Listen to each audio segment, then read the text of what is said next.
구원받은 사람들을 거듭났다 이렇게 말하죠. 이 거듭남은 점차적이지 아니하고 순간적이죠.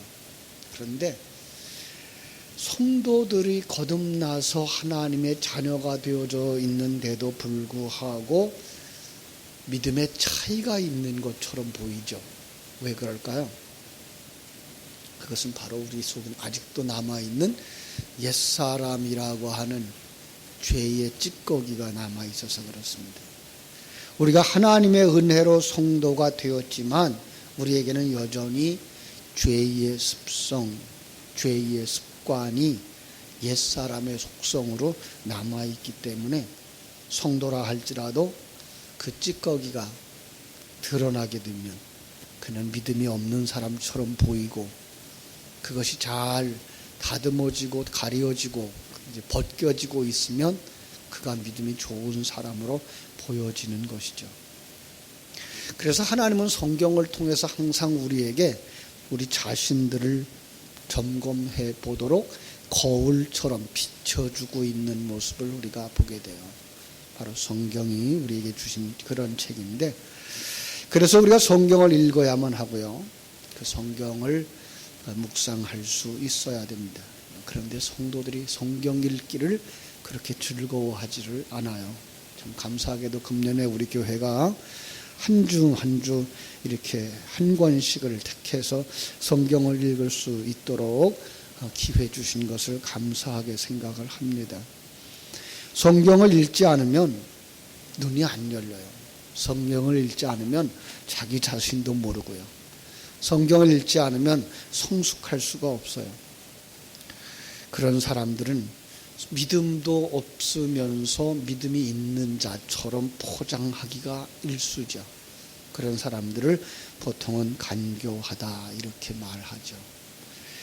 간교한 자라는 말의 사전적인 의미는 자기의 이익을 위해서 남의 비율을 맞추고 알랑거리는 사람, 자기의 이익을 위해서 온갖 나쁜 꾀를 도모하는 사람이라고 되어져 있는데, 이게 바로 죄인의 모습이고 구약 성경에서 말하고 있는 이 교활한 자라는 뜻의 단어들입니다. 물론 직접적으로 간사하다 또 교활하다 하는 말을 하지는 않지만 이제 어떤 그릇에 담아서 그 모습들을 우리로 하여금 살펴 볼 수 있게 하시는 거죠. 창세기 3장 같은 곳에서는 이제 뱀으로 이렇게 그림을 그려내고 있고, 그런데 지금 에스라서에는 이방인의 모습과 그 속에 있는 이스라엘의 모습을 통해서 그들이 얼마나 아직도 그렇게 옛사람의 속성을 가지고 있는가라는 거예요. 물론 이 이방인이야 거듭나지 못한 사람들이니까 먼저 그들의 입장을 충분하게 보게 하여, 그리고 나서 이스라엘은 어떠한가라고 비춰보면서 아직도 남아있는 그들 속에 그 옛사람의 속성, 간사함과 교활함을 들춰내는 모습을 오늘 우리는 본문을 통해서 살펴볼 수가 있는 것입니다. 오늘 본문은 이스라엘 땅에 거주하는 이방 민족의 그 관리들이 다리오 왕에게 올린 글의 초본입니다. 이 글의 목적은 분명한 것이죠.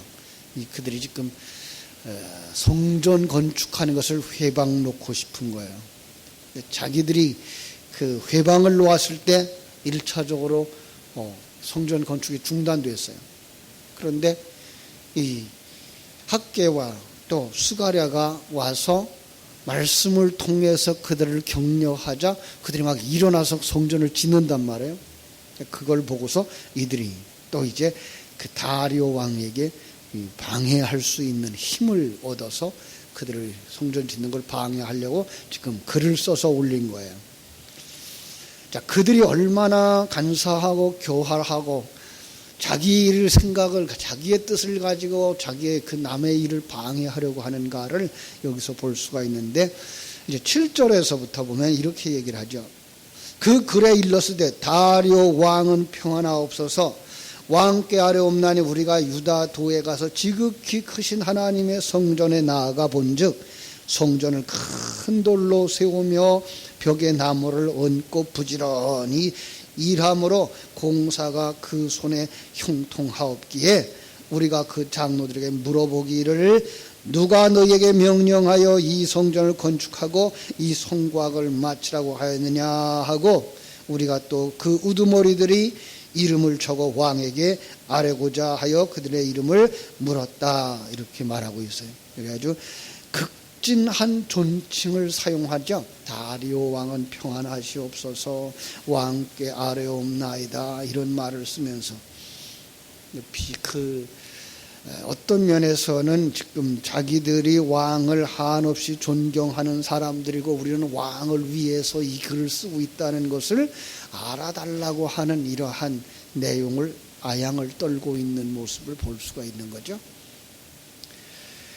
혹시라도 그것이 정말 그 다리오 왕이 조서를 내리고 허락을 한 일을 자기들이 반대하고 있는 것이 되어지면 해를 당할까봐 이제 거기다가 이제 한번 디딤돌을 놓고서 들어가는 거죠. 자, 그래서 그들이 물어봤다는 거죠. 그런데 그 물어봤다고 하기 전에 그들은 뭐라고 말하는가 하면 하나님의 성전을 어떻게 표현하고 있는가 하면은 지극히 크신 하나님의 성전에 나아가서 보았다라고 말하고 있어요. 그리고 성전을 큰 돌을 세우고 벽에 나무를 얹고 부지런히 일하고 있더라라고 얘기를 하고 있어요. 왜 그러고 있죠? 지금 그들은 이 하나님의 성전 건축하는 일을 가지고 그 다리오 왕에게 어떤 겁을 먹게 하려고 하는 거예요. 위협을 주고 있는 거죠. 지금 이스라엘의 신이 커지고 있다라는 얘기를 하고 있는 거예요. 어떤 면에서 그 이방인들의 생각이라는 것이 그렇죠. 이방인들의 생각이라는 것은 이 세상에 신들과 신들의 전쟁이라 세상을 신들과 신들의 전쟁이라고 생각하고 있는 거죠. 그래서 저들의 신이 커지면 우리의 신은 약해질 거다라는 생각을 가지고 있는 거예요. 이스라엘의 신이 커지면 이제 당신이 섬기는 신이 약해질 것이고 신과 신의 전쟁에 의해서 이스라엘한테 당신들이 패할지도 모른다라고 이제 겁을 주고 있는 거죠. 아니, 그들이 이스라엘에 와서 성전을 같이 짓자고 했던 그 마음도 그것이었으니까요. 이스라엘 땅에서 그들이 지금 살고 있어요. 근데 거기에 들어와서 성전을 짓는단 말이에요. 성전을 지으면 또 다른 신이 생기잖아요. 그러니까 이방인들, 불신자들의 생각은 어떤 신이라도 나를 도와준다 그러면 이 신을 섬겨도 좋고 저 신을 섬겨도 좋다라는 생각을 가지고 있고 신을 여러 개 섬겨도 괜찮다고 생각을 해요. 왜냐하면 누구라도 도와주고 할 거니 라는 이런 생각들을 가지고 있는 거죠. 그런데 자기들이 지금 불리하단 말이죠. 그 성전 건축에 참여시켜주지 않았다는 말이죠. 그리고 지금 그 성전 건축이 활발하게 일어나고 있다는 말이죠. 그래서 자기들이 지금 위태한 상황에서 다리오의 힘을 빌려서 성전 건축을 회방하고 싶은 그들의 이야기가 여기 나오고 있는 거예요. 그래서 뭐라 그래요? 비록 이스라엘의 하나님이 한때 아수르의 신, 바벨론의 신에게 패해서 그 바사의 신보다 한참 아래에 있는 것처럼 보이지만은 그래도 그 신을 만만하게 보면 안 된다고 얘기하고 싶은 거예요. 만약 하나님의 성전이 완성되도록 내버려 두면 하나님이 곧 능력이 회복되어지고 지극히 큰 하나님이 될 것이고 하나님을 섬기는 이스라엘이 강성해지면 결국은 바사를 위협하게 될 것이라고 이제 겁을 주고 있는 거예요. 그런 맥락에서 또 하나의 말을 거기다 넣고 있습니다. 뭐라고 넣는가? 우리 한번 1절을 보겠습니다. 그들이 우리에게 대답하여 이르기를 우리는 천지의 하나님의 종이라 예전에 건축되었던 성전을 우리가 다시 건축하노라. 이는 본래 이스라엘의 큰 왕이 건축하여 완공한 것이었으나 우리 조상들이 하늘에 계신 하나님을 노엽게 하였으므로 하나님이 그들을 갈대아 사람 바벨론 왕 느부갓네살의 손에 넘기심에 그가 이 성전을 헐리며 이 백성을 사로잡아 바벨론으로 옮겨갔다. 이렇게 얘기하고 있습니다. 이 말을 의도적으로 지금 인용하고 있고 부각시키고 있다는 걸 우리가 눈치챌 수가 있어야 됩니다. 자신의 유익과 이익을 위해서라면 온갖 나쁜 꾀를 도모하는 이 간사한 죄인들의 모습을 여기서 보여주고 있는 거죠. 참으로 이것이 죄인의 모습이에요. 자기의 이익을 챙기기 위해서는 어떤 짓이라도 한다는 거예요. 세상이 그렇게 순탄하지만 않은 이유이죠. 사기를 치는 사람들, 어떻게 하든지 돈이 자기에게로 들어올 수 있고 이익이 자기에게 올 수만 있다 그러면 어떤 일이라도 하는 끔찍한 시대 속에 우리가 살고 있는 것 잊어버리면 안 됩니다. 참 더군다나 영적인 것은 더 그렇습니다. 성경은 그렇게 말하죠. 우는 사자가 삼킬 자를 두루 찾는 것 같이. 아니 어떤 면에서는 그냥 그 연기가 틈만 있으면 방 안으로 들어오려고 우리의 마음 속에 세상의 물결이 그대로 비쳐들어오고 있는 그런 모습들 잃어버리면 안 됩니다. 그래서 우리는 쉬지 말고 기도하라라는 말씀을 잊어버리면 안 돼요. 그래서 정말 진리의 말씀으로 무장하고 하나님이 나와 하고 함께 하고 있음을 잃어버리지 마시고 그 하나님의 은혜를 망각하지 마시고 세상에 풍파가 오고 어려움이 오고 손해가 오고 질병이 온다고 할지라도 우리는 이 역사를 주장하면 내 인생을 주장하고 내 생명을 주장하고 계신 분이 하나님이라고 하는 사실을 잃어버리면 안 됩니다. 세상은 참 그것들을 넘어뜨리려고 해요. 사단은 우리로 하여금 그 믿음을 잃어버리게 만들려고 해요. 그 믿음을.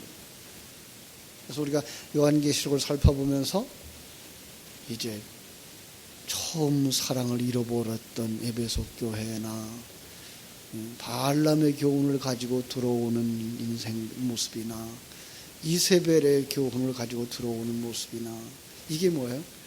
우리의 신앙을 지키려고 하는 그 공간 속으로 그 세상의 물결, 사단의 물결 그냥 틈만 나면 우리를 넘어뜨리려고 하는. 여러분, 그러나 우리가 잊지 말아야 될 것. 시험은 다 받는 거예요. 이 세상에 그런 일들은 다 당하는 거예요. 그러나 사람이 감당할 시험밖에는 우리에게 주신 적이 없다고 성경은 말씀하고 있습니다.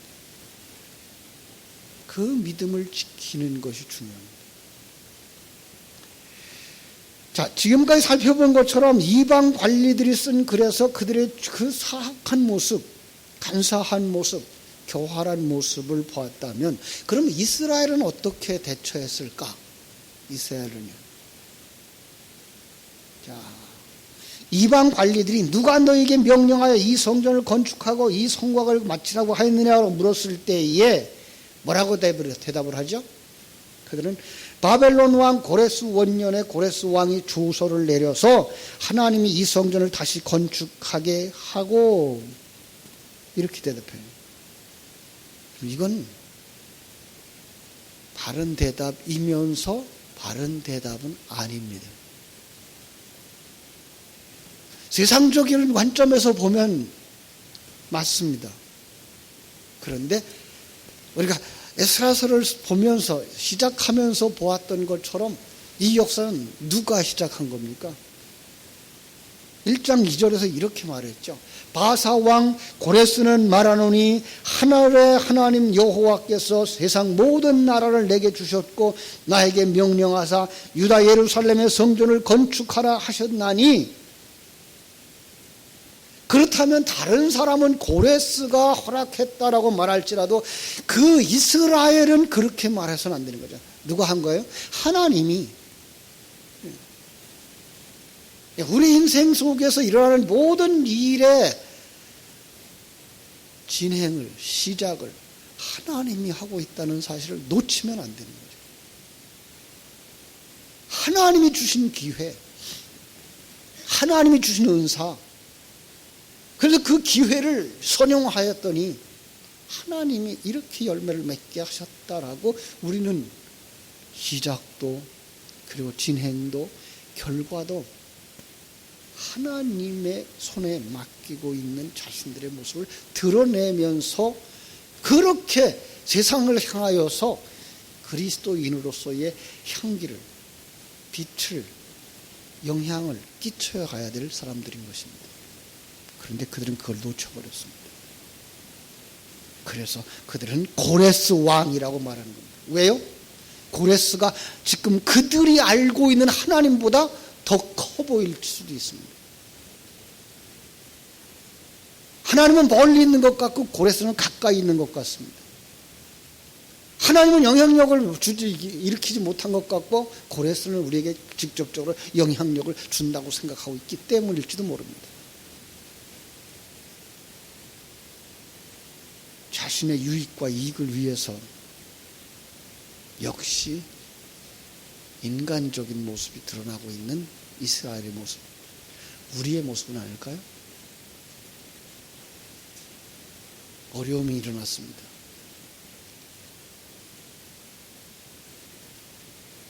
손해가 났습니다.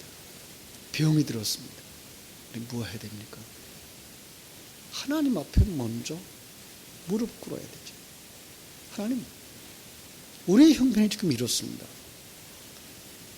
어떤 상황 때문에 이래 되어졌으면 우리는 앞으로 어떻게 될 것 같습니까? 하나님께 물어야죠. 하나님의 인도하심 속에서 사람을 찾을 수도 있고 방법을 찾을 수도 있고 대책을 세울 수도 있고 병원에 갈 수도 있고, 그러나 우리의 마음 속에서 그 일을 이루시고 그 일을 통해서 우리에게 교훈하시고 우리를 만드시고 계신 그 하나님의 손길을 놓쳐버리면 우리는 불신자들과 다를 바가 없는 사람들이에요. 아직도 옛사람이 우리 앞에 남아있기 때문에 그때에 우리는 믿음이 있는 사람인가, 아직도 옛사람이 가득 차 있는 사람인가를 노출시킬 수 있는 바로 그런 모습들이죠. 사랑하는 여러분, 우리가 정말 이러한 모든 상황들을 살펴보면서 나는 믿음의 사람인가, 정말 나는 믿음으로 하나님 중심의 삶을 살고 하나님이 역사를 주장하시며 사건을 주장하시며 내 인생을 주장하고 있다는 사실을 믿는 사람인가. 그 하나님보다는 사람이 더 급하고,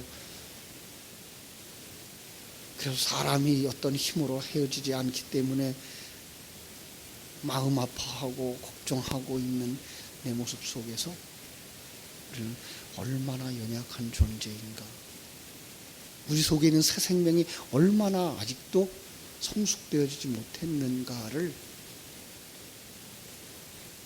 살펴보면서 정말 주님 앞에 더 가까이, 그 주의 은혜로 말미암아 더 건강한, 그리고 다음 세대에 정말 영향을 끼칠 수 있는 성숙한 하나님의 사람의 모습으로 설 수 있기를 기도하고 또 훈련하고 믿음에 굳게 서는 여러분 되시기를 주님의 이름으로 축원합니다.